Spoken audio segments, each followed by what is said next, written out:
I only washed her armor, but from the look in her eyes, I think I just proposed.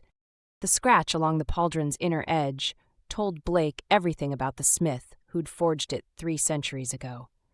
He angled his work light closer, fingers tracing the deliberate imperfection where the metal folded back on itself. A signature mark, the kind a master leaves when they know their work will outlive empires. The Valorian armor sat spread across his workshop table like the skeleton of some elegant predator, each piece waiting for attention he hadn't been asked to give. The work order said basic cleaning and storage prep. Blake had stopped following work orders to the letter sometime around his 2nd year on Coalition Station Prometheus. He selected a brass wire brush from his kit, testing its give against his palm. Too stiff and he'd mar the finish. The blue-tinged metal, some alloy he'd never seen in any human metallurgy text, had survived battles that would have shredded modern combat plating, but age had left its own scars. Tarnish crept along the edges where 2 pieces joined, and something that might have been blood had oxidized into the decorative etching along the breastplate's collar. Blake mixed his cleaning solution by feel: distilled water, a drop of citric acid, chelating agent measured in fractions. Chemistry had rules. Follow them and metals sang. The first pass with treated cloth brought up grime that might have been decades old, revealing flowing script in a language he couldn't read. He worked in small sections, methodical, letting the metal guide him toward what it wanted to be again. The station's night cycle hum provided rhythm. Most of the diplomatic staff had retired hours ago, leaving Blake alone with the particular satisfaction of restoration work. His hands moved with practiced efficiency: clean, assess, treat, polish. The pauldron came first, its surface gradually transforming from dull gray to something that caught the light like captured mercury. "You beveled the inside edge to prevent chafing," he murmured to the long-dead smith, running his thumb along the curve. "Smart!" The gauntlets required disassembly. 3 small pins held each finger joint, and Blake documented their positions with his scanner before removing them. Inside, he found a leather liner so old it had begun to petrify, cracking along stress lines. He couldn't replace it, that would be overstepping, but he could treat it with a polymer solution that would halt the decay without altering the material's essential character. 2 hours disappeared into the careful attention of someone who understood that objects carried history in their wear patterns. He'd learned that in the Corps, maintaining equipment that kept you alive. Later, on salvage crews, he'd learned that some things deserved saving for their own sake. The breastplate presented his biggest challenge. Battle damage had folded a section inward, and someone had attempted a field repair that had only made things worse. Blake heated a forming rod, working the metal back to true with patience that bordered on meditation. The armor wanted to remember its original shape. He just had to remind it carefully.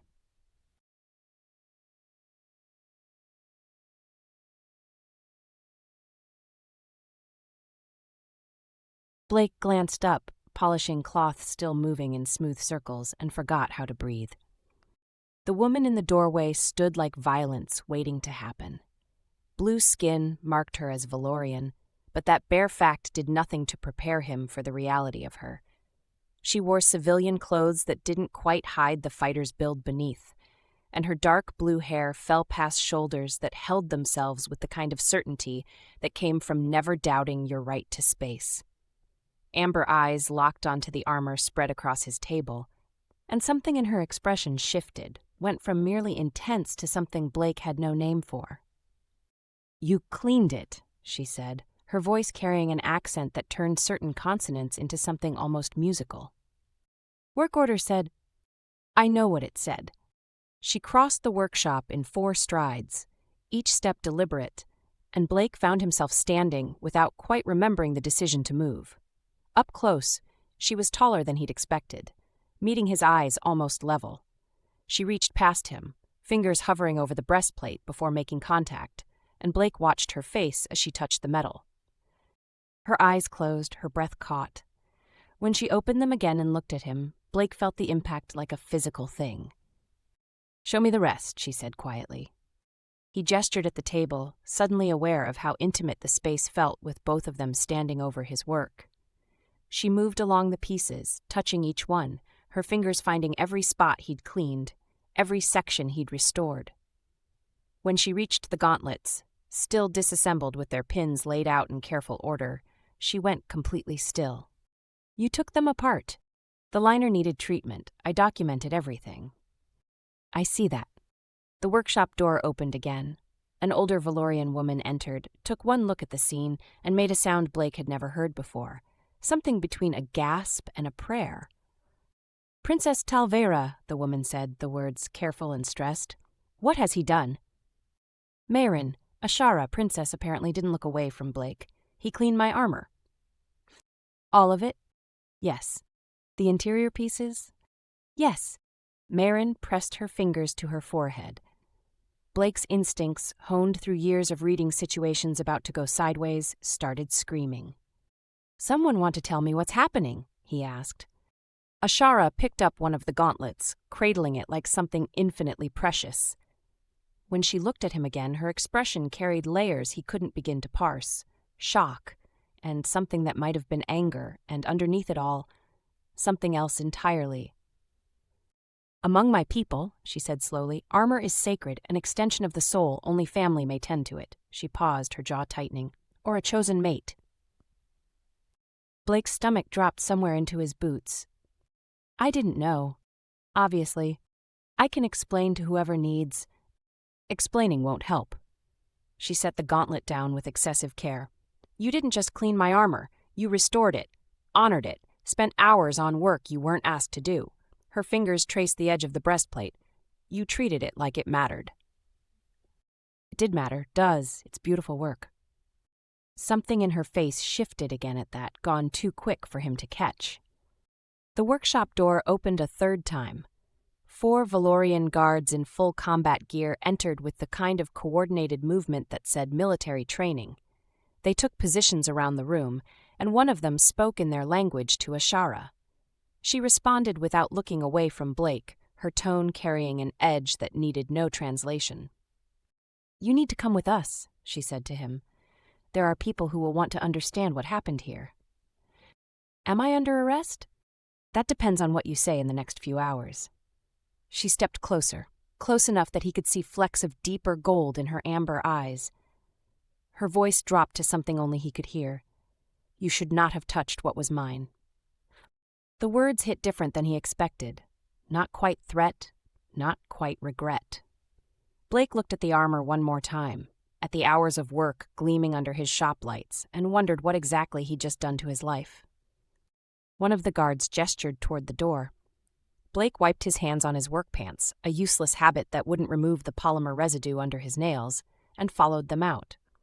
Behind him, he heard Marin speaking rapidly to Ashara in their language, urgent and worried. Ashara's response came in English, probably for his benefit. "I know." The Valorian diplomatic quarters occupied an entire spoke of the station's outer ring. Soft bioluminescent panels lined the walls, casting everything in shades of blue and violet that probably felt like home to them. Blake's boots made no sound on the floor as guards deposited him in a sitting room that managed to be both spare and luxurious. Low furniture in dark wood, cushions that looked hand-embroidered, and along one wall, a weapons rack holding blades that were definitely not decorative. Ashara stood near the viewport, her reflection ghosted against the stars beyond. "Sit," she said without turning. Blake remained standing. Old habits. She glanced back at him, and something that might have been approval flickered across her face before she mastered it. She moved to one of the low seats, arranging herself with unconscious grace, and waited. Blake sat across from her, the small table between them holding what looked like a tea service in hammered metal. "You want to know what you've done," she said. "That'd be useful." "Pour first, left pot, 2 measures." Blake followed her instructions, pouring amber liquid into 2 cups that were probably worth more than his monthly salary. The smell hit him. Floral, with an undercurrent of something sharp, and when he sipped, the taste chased heat down his throat. "Among my people," Ashara began, her fingers wrapped around her cup, "we bind our souls to our armor when we first earn the right to fight. It becomes part of us, a second skin, a sacred trust." She met his eyes over the rim. No one touches another's armor, not to move it, not to store it, certainly not to tend it. Except family. Or a mate. She set her cup down with deliberate care. The ritual of armor keeping is how we propose. One person asks permission to tend the other's armor. If accepted, they spend a night in meditation, cleaning and blessing each piece. It's intimate. It's a promise. Blake's throat felt tight. I didn't ask permission. No, something complicated crossed her face. You didn't, which makes this worse in some ways, better in others. I don't follow. Ashara leaned forward, and Blake caught a scent like night-blooming flowers and metal polish. You didn't perform the ritual. You did something else entirely. You restored damage I've carried for years. You honored techniques from smiths long dead. You used methods I've never seen that worked better than anything my own people have tried. Her jaw tightened. You treated my armor like it was art worth saving, not just metal worth maintaining. It is art. I know that. The words came out softer than he expected. But most people don't. They see function. You saw beauty. Blake took another sip of whatever she'd given him, buying time to think. So where does that leave us? Politically? In a mess. She stood, began to pace. I'm third in line for the Valorian throne. My presence here is diplomatic, smoothing relationships between your people and mine. Some in my delegation already think humans are crude, unrefined. If word spreads that I've been bound to a human mechanic through ancient rites, it will create complications. Can you denounce it, I mean? Yes. She turned to face him fully. I can publicly state you acted in ignorance, that no binding occurred, that you were simply doing your job poorly. The poorly stung more than Blake wanted to admit. But, he asked, because there was clearly a but. But in doing so, I shame my armor and I shame you for work that deserves neither. She crossed back to him, standing close enough that he had to look up to meet her eyes. And there are other complications. Before Blake could ask what she meant, the door chimed. Mayrin entered, her expression carefully neutral, followed by a Valorian male who radiated authority like a weapon. He was older, gray threading through his dark blue hair, and the way he moved suggested a warrior who'd won enough fights to stop counting. Princess, the man said in accented English, we need to discuss. His eyes landed on Blake and his whole demeanor changed, went cold. You're the human. Blake, yeah. Commander Darvesh leads my security detail, Ashara said quickly, positioning herself slightly between them. Darvesh's hand rested on the weapon at his hip. He needs to be removed from Valorian quarters immediately. He's here as my guest. He's here as a security risk. Darvesh's eyes never left Blake. You spent hours on restoration work that went far beyond your orders. That shows either incompetence or presumption. Which is it? Blake stood slowly, keeping his hands visible. I didn't know it was a violation. I was doing my job. Commander, Mayrin interjected quietly, perhaps we should allow the princess to... The lights died. Emergency systems kicked in half a second later, bathing everything in red. Darvesh had his weapon drawn before Blake processed what happened, and Ashara moved to the weapons rack with fluid speed, pulling down twin blades. Mayrin, with me, Darvesh ordered. You, he pointed the weapon at Blake, stay here and don't touch anything. Blake ignored him, moving to the door panel. That wasn't a station-wide outage, your section only. How do you know? Because the emergency lighting is running on your internal grid, which means the main station power is fine. He pulled the panel cover off, exposing the circuitry beneath. Someone cut your connection deliberately. An explosion rocked the room. Ashara caught herself against the wall, and Blake saw Darvesh speaking rapidly into his comm unit. The response came back in their language, but the tone needed no translation. We need to move, Darvesh said. Princess with me, everyone else. 3 figures appeared in the doorway. Not Valorian guards, not station security, wrong armor, wrong weapons, moving with purpose that said training and bad intentions. Darvesh fired. The lead attacker's shield flared blue, absorbing the shot. Blake grabbed the T-service, heavy metal, good weight, and threw it. The pot caught the second attacker in the face shield, buying them a second. Ashara moved like water. her blades finding gaps in armor with precision that suggested muscle memory older than thought. Blake grabbed one of the decorative blades from the rack, tested its balance, and positioned himself near Mayrin. The third attacker made it through, went for Ashara, probably figuring the princess was the priority target. Blake stepped into the path, blade coming up in a parry that jarred his arms. The attacker adjusted, fast, weapon coming around for a second strike that Blake barely deflected. Then Ashara was there, moving past him in a blur of steel and controlled violence. Her blade found the attacker's neck joint and he went down hard. "Back door," Darvesh said, already moving. "Now." They ran. Mayrin led them through corridors that twisted back on themselves, maintenance passages that weren't on standard station maps. More explosions echoed through the walls. Ashara stayed at his elbow, her breathing controlled despite the sprint. When they hit a junction and Darvesh signaled for them to stop, she grabbed Blake's arm. "You shouldn't have stepped in front of him," she said quietly. "Seemed like the thing to do. You're not a warrior." "No," he met her eyes, "but I wasn't going to watch." Something in her expression shifted, went from assessment to something else entirely. Her hand was still on his arm, her fingers finding the hollow of his elbow where his pulse beat fast from adrenaline. "Clear," Darvesh called back. "Keep moving." They emerged into a chamber that looked like it served as emergency command. Darvesh immediately began coordinating with his people through comm channels. Blake found himself next to Ashara again, both of them catching their breath. Her blades were stained now. She cleaned them with economical movements, her face unreadable. "This wasn't random," Blake said. "No. Someone timed it specifically. After I cleaned your armor, after we were seen together." She looked at him, really looked, and Blake saw her putting pieces together. "You think this is connected." "Don't you?" Darvesh approached, his expression grim. "We lost 2 guards, 3 attackers down, 2 escaped. Whoever planned this knew our patterns." He looked at Ashara. "They knew you'd bring him here." Blake's mind raced. The damage to the breastplate, that field repair that made it worse. How old was that? Ashara's eyes widened. 3 days. There was a diplomatic incident, minor, a skirmish that shouldn't have damaged my armor at all, but someone's blade found it anyway.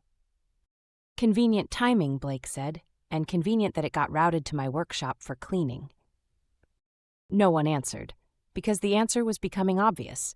Someone wanted Blake to bond with Ashara, wanted the scandal, the political mess, and now that it had happened, they wanted one or both of them dead before the situation could be managed. Ashara's hand found his again, her grip tight. When he looked at her, he saw calculation and something fiercer underneath. "I need to tell you something," she said, "about why I really came to this station." Ashara pulled him into a side room, leaving Darvesh coordinating defense protocols with his remaining guards. The space was smaller, more personal. Sleeping quarters, maybe, with a wide bed and minimal furniture.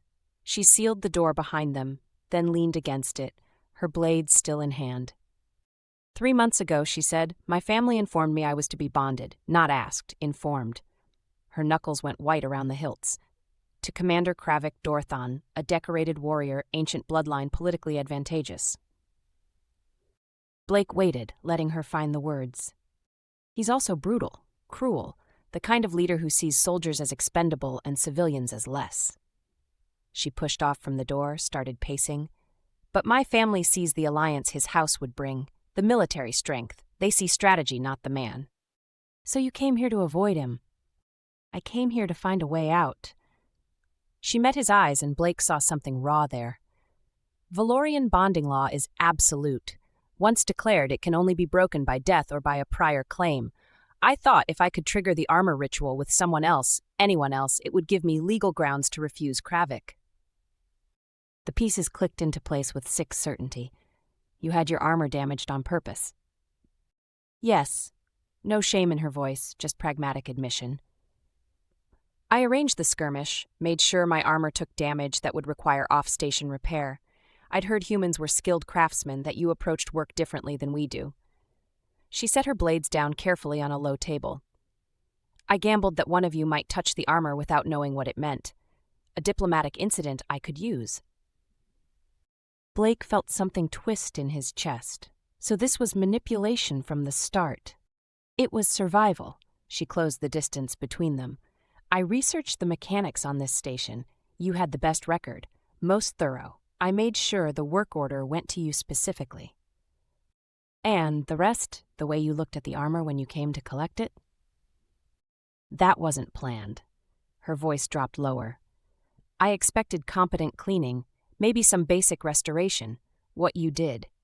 She reached out, then stopped herself, her hand falling back to her side. You saw 3 centuries of history in that metal. You honored damage I've carried since my first real battle. You used polymer solutions to preserve leather that my own people would have just replaced. Her jaw tightened. You treated it like it mattered, like I mattered. Blake wanted to be angry. Part of him was. But he'd spent enough years reading situations to know when someone was telling the truth about the parts that hurt. So what changed, he asked. Why tell me now? Because someone else knew. She moved to the room's small viewport, looking out at the station's superstructure. The attack wasn't random. Someone arranged for my armor to be damaged, knowing I'd have it cleaned off station. Someone wanted this binding to happen, but not for the reasons I did. Kravik, most likely. If I'm bonded to you, a human mechanic with no political power, my value as a strategic marriage drops considerably. I become a liability to my family instead of an asset. She turned back to face him. He gets to refuse the match without losing face, maybe even gain sympathy for being spurned, and if we both die in unfortunate accidents before the situation can be formalized. He's free to pursue whatever his actual goals are, Blake finished, which aren't about marrying you at all. No, they're about something bigger. She crossed to a wall panel, touched something that made it light up with data streams. I've been investigating him for weeks. He's been moving resources, making alliances with fringe groups, some human separatists, some Valorian purists, people who want to see the coalition fail. Blake studied the data, ship movements, supply transfers, coded communications. He's planning something for the summit. 2 days from now, every major coalition species will have representatives here. Her fingers traced patterns in the light display. If he wanted to sabotage the alliance, that would be the time. And we're the distraction, the scandal that keeps everyone looking the wrong way. Or we were supposed to be dead already, eliminating any chance I could interfere with his plans. She pulled up another screen. But there's more. I didn't know until you restored the armor, but someone planted data chips in the seams, tiny things, almost undetectable. Blake remembered the careful disassembly of the gauntlets, the way he documented every joint. I found those, thought they were part of the original construction. They're not. They contain shipping manifests, personnel rosters, security protocols. She met his eyes. Everything someone would need to hit the summit hard. You pulled the data? Before the attack. It's in Mayron's keeping now. Ashara's expression hardened into something that reminded Blake she was a warrior princess, not just a woman backed into a corner. We have evidence, we have motive. What we don't have is proof he's behind the attacks or a way to stop what's coming without starting a war. Blake's mind raced through possibilities, the same way it did when facing a complex repair. What if we didn't stop it? What if we gave him what he wants? You want to let him attack the summit? I want to let him think we're following his script. You and I play the scandal, distracted, arguing, maybe even publicly fighting over whether to formalize the bond or dissolve it. Meanwhile, we use what we know to set a trap. Ashara studied him with new intensity. That would require us to be convincing, to act like this bond is real. Would it be acting? The question came out before Blake could stop it. The air between them changed, became charged with something that had been building since the moment she'd touched her restored armor. Ashara closed the distance, and Blake found himself looking up at her again, close enough to count the flecks of gold in her amber eyes. I manipulated you, she said quietly, used you for my own purposes. You should hate me. Probably, he didn't step back. But you also trusted me with the truth, and you're trying to stop something bigger than either of us. That's pragmatism, not absolution. I'm a mechanic, not a priest. I deal in what works, not what's pure. Something flickered in her expression. Her hand came up, fingers tracing the line of his jaw where stubble met skin. You fought for me, stepped in front of an armed attacker with no training, no armor, just a decorative blade you'd never held before. You did say I was presumptuous. Darvesh said that. Her thumb brushed the corner of his mouth. I said other complications. Blake's pulse kicked up. What kind of complications? Instead of answering, she kissed him. It wasn't gentle. Her mouth met his with the same controlled intensity she brought to everything else, and Blake felt heat spike through him. His hands found her waist, the curve of it under his palms, and she made a sound low in her throat that went straight to his gut. She tasted like the tea they'd shared, and something else, something distinctly her. And when she pulled back just far enough to breathe, Blake chased the distance. That kind, she said against his mouth, and kissed him again. This time Blake took control, one hand sliding up to tangle in her dark blue hair, the other pulling her closer. She came willingly, pressing against him until he felt every line of her. Her hands were everywhere. His shoulders, his chest, tracing the muscles in his arms like she was memorizing them. When they broke apart this time, both breathing hard, Ashara rested her forehead against his. This is a terrible idea, she said. Probably the worst I've had all week. We have a conspiracy to stop people trying to kill us, political complications that could start a war. I know. And I still want... She cut herself off, jaw tightening. Blake tilted her chin up, made her meet his eyes. Say it. You. The word came out fierce. I want you. Not because of the ritual or the convenience or any strategic value. I want you because you saw beauty in old metal and treated my soul like art worth saving. Something in Blake's chest cracked open at that. He kissed her again, softer this time, with a tenderness that felt more dangerous than the heat. When he pulled back, he kept her close. Then we stop the conspiracy, he said. Expose Kravik, save the summit, and then we figure out what this is between us. In that order? Unless you've got a better plan. Ashara smiled, and it was the first real smile he'd seen from her. It transformed her face, made her look younger and more dangerous all at once. I might, she said, but it requires you to trust me one more time. Blake thought about the hours he'd spent on her armor, the care he'd taken with every piece. Thought about the way she'd fought beside him, the truth she'd offered when she could have kept lying. Thought about the taste of her still on his lips. Tell me the plan, he said. Outside the door, warning klaxons started blaring. Darvesh's voice came over the comm system, sharp and urgent. Ashara grabbed her blades, and Blake saw her shift back into the warrior princess, all business and lethal grace. But before she opened the door, she looked back at him, and her eyes held a promise that had nothing to do with politics or survival.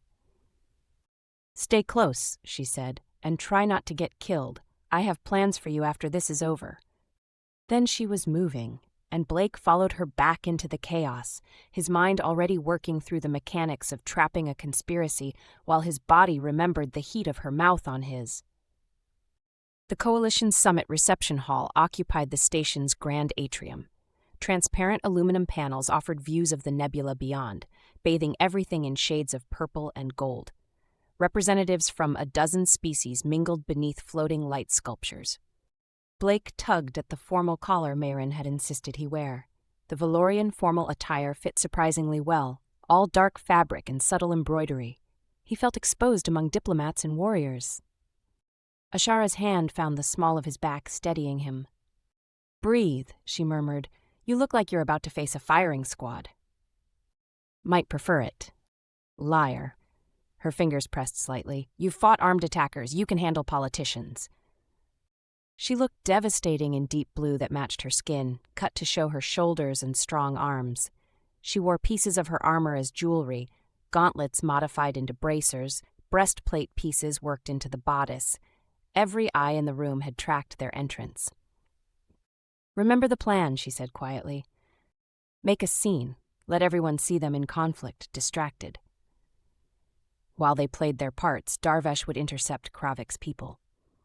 The data chips had given them everything they needed. A Valorian official approached, Princess Talvera, an unexpected pleasure. Ambassador Torvek. Ashara inclined her head. May I introduce Donovan Blake? He's been assisting with maintenance work. The dismissive phrasing was deliberate. Blake felt the slight anyway. Torvik's eyes raked over Blake with barely concealed disdain. How enterprising, though rumors suggest he's done rather more than maintenance. Rumors are often exaggerated. Indeed, still, one must be careful about appearances during delicate negotiations. He moved on. Blake saw other Valorian delegates watching, whispering. The human representatives weren't much better. Wait until Kravik arrives, Ashara said. As if summoned, a disturbance rippled through the crowd. Commander Kravik Dorthan cut through the assembly like a blade through silk, massive even by Valorian standards, his formal armor polished to mirror shine. Scars marked his blue skin. When his eyes found Ashara, something cold moved behind them. Princess, he said, I heard you'd been injured. I'm relieved to see you well. Commander, your concern is noted. Kravik's attention shifted to Blake. And this must be the mechanic. Tell me, Mr. Blake, do you make a habit of handling things that don't belong to you? Blake met his gaze. I make a habit of doing my job well. Whether that causes conversation isn't my concern. Something flickered in Kravik's expression. Admirable. Though I wonder if you understand the implications. The cultural weight. I'm learning. Are you? Kravik stepped closer, using his size as intimidation. Because you've inserted yourself into matters well above your station, matters with consequences you can't comprehend. Ashara moved between them smoothly. Commander, perhaps we should continue this somewhere more private. Why? Kravik's voice carried to nearby guests. Are you ashamed of your choice, Princess, or simply aware that it makes you look weak? Blake saw Ashara's jaw tighten, fighting to maintain composure. I'm not ashamed, she said quietly, and I'm not weak. Then you're a fool. Kravik's hand moved toward his belt. But instead of a weapon, he produced a small glass vial. He held it up to the light, amber liquid catching the nebula's glow. Do you know what this is? Velthan nectar, ancient, sacred. In traditional bonding ceremonies, both parties drink it as proof of legitimacy. He held it out to Ashara. If you truly believe in this farce, then drink. Prove this human is worthy of a princess's bond. Blake saw the trap. If she refused, she looked weak. If she accepted... Ashara reached for the vial. Blake caught her wrist. Don't. Let go, she said softly. Something's wrong. I know, her eyes met his. Trust. Let go, Blake. He released her. Ashara took the vial, examined the liquid. The crowd had gone quiet. Traditional Velthan nectar is served in matched pairs. Where's yours, Commander? Kravik's smile never wavered. I'm not the one whose honor is in question. Then you won't mind sharing. Ashara uncorked the vial and drank half. Then she held it out to Blake. Drink with me.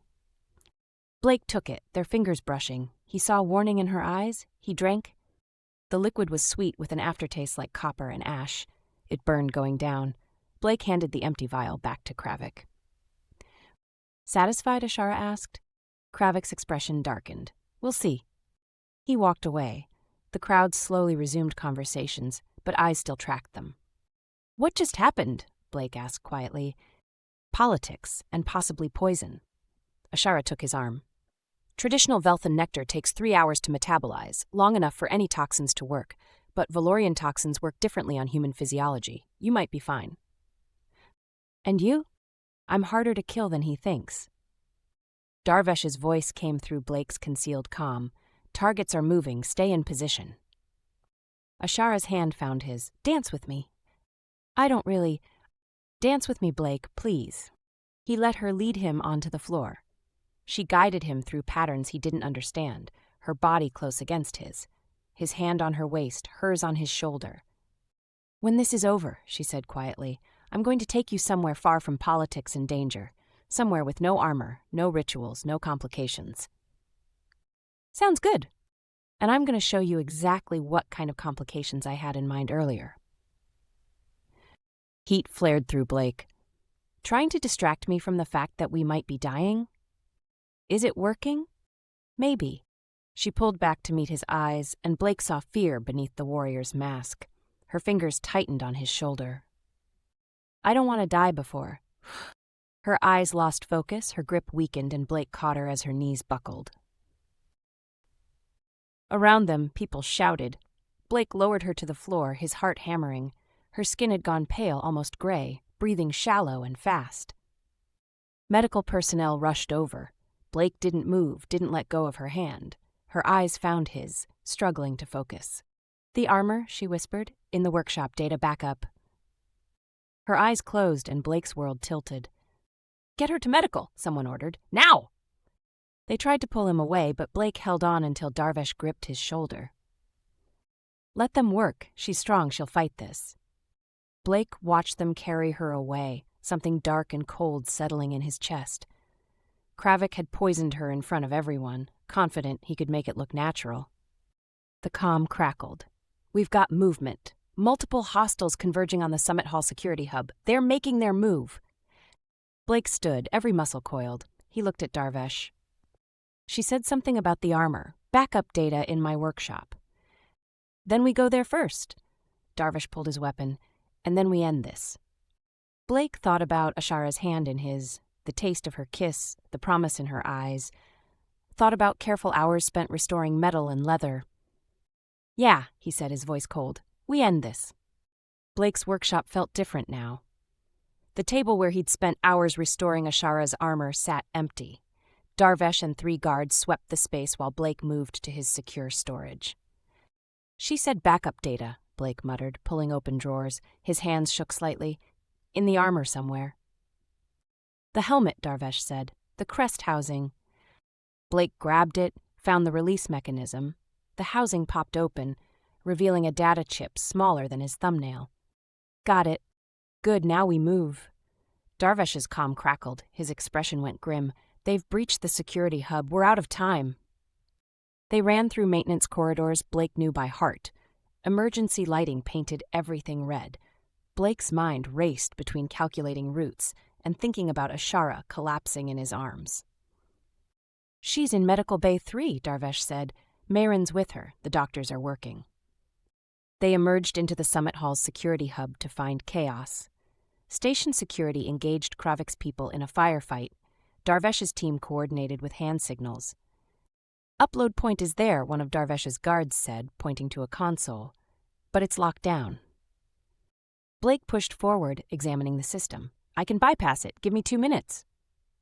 "You have one." Blake's hands moved across the interface, muscle memory taking over. Strip the access protocols, reroute through maintenance channels. His workshop experience with alien tech paid off. 30 seconds, Darvesh warned. Blake isolated the upload pathway, slotted the data chip home, and initiated transfer. The console lit up with streaming information, everything Kravik had hidden now flooding across every screen. "It's live," Blake said. "Everyone's seeing it." On the screens, evidence mounted. The conspiracy laid bare, human separatist contacts, sabotage plans, weapons caches, dates, times, names, undeniable. Across the station, the firefight began dying down. "We need to secure the summit hall," Darvesh said. Kravik stood at the hall's center, 3 loyalists flanking him. When he saw Blake and Darvesh enter, something vicious crossed his face. The mechanic, still alive, impressive. Blake's hand found the weapon Darvesh had given him. "It's over, Kravik. The data's out. Everyone knows. What I've done is try to save my people from inferior species."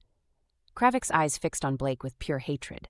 "Your kind are parasites, never equals, never worthy." "And yet here I am," Blake said, "having stopped your entire conspiracy with basic maintenance work and a data chip."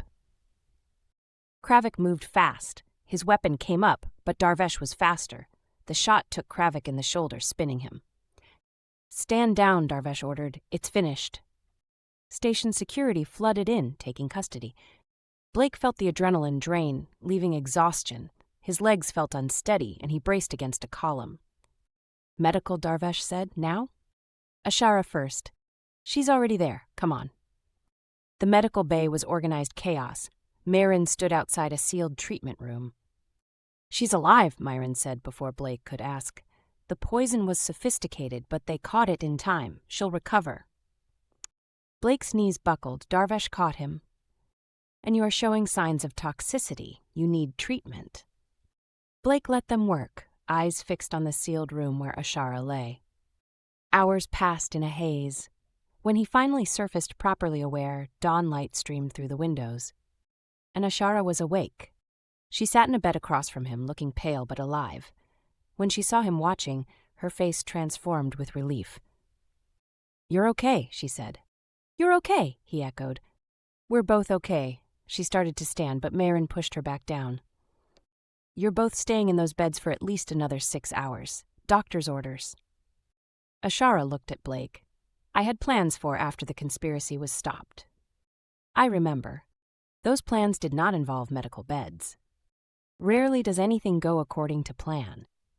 She laughed, then winced. "Don't make me laugh, everything hurts." Mayrin gave them privacy. Blake and Ashara sat in comfortable silence, just breathing, being alive. "They're calling us heroes," Ashara said finally. "There will be ceremonies, formal recognitions, political maneuvering about what our bond means." "Sounds exhausting." "It is." She met his eyes. "But there's good news. The Valorian Council is sending representatives, including my family, to assess the situation." "Assess me, you mean?" "Yes." She held his gaze. "Blake, I need to ask you something. This bond between us. It started as manipulation on my part, became something real during the conspiracy, but now that the danger's passed," she took a breath. "Do you want this? Want me? Without the adrenaline and danger?" Blake thought about the hours in his workshop, the satisfaction of restoration. Thought about the way Ashara had looked at her armor, her touch, her kiss, her hand in his. "Yeah," he said, "I want this, want you, complications and all." Something in her face opened up. "The bonding ritual has formal completion rites, trials I'd have to put you through." "Sounds fun." "It won't be. My people will test you, make you prove yourself worthy." "Ashara," Blake leaned forward, "I spent 3 hours polishing gauntlets because I thought they deserved the care. You think I'm going to back down from ceremonies?" She blushed, deeper blue staining her cheeks. "There's one ceremony I've been thinking about. Creating new armor together, incorporating both our technologies, building something that represents what we could be." Her eyes held his. "I want you in my workshop. I want to learn your methods. I want to see what we can create." Blake's chest felt tight. "When do we start?" 6 hours after Mayrin releases us." Ashara's smile turned wicked. "And after I show you exactly what I meant about complications." That was promised somewhere far from politics and danger. "My quarters. No politics allowed, and the only danger will be to your self-control." Heat spiked through Blake. "That's not fair. I'm still recovering." "So recover faster." 3 weeks later, Blake stood in a workshop modified for both human and Valorian equipment. Ashara worked beside him, building her new armor piece by piece. "This joint," she said, examining his work, "you've created broader range of motion than the original design. Without sacrificing strength, the compound weave distributes impact force."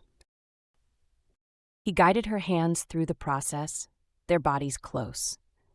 When she turned to look at him, her face so close he could count the gold flecks in her eyes, Blake forgot what he'd been explaining. "You were saying?" she prompted. "I have no idea." She kissed him, slow and thorough, pulling him closer. Blake responded with hunger that had been building since that first kiss, finally free to express it.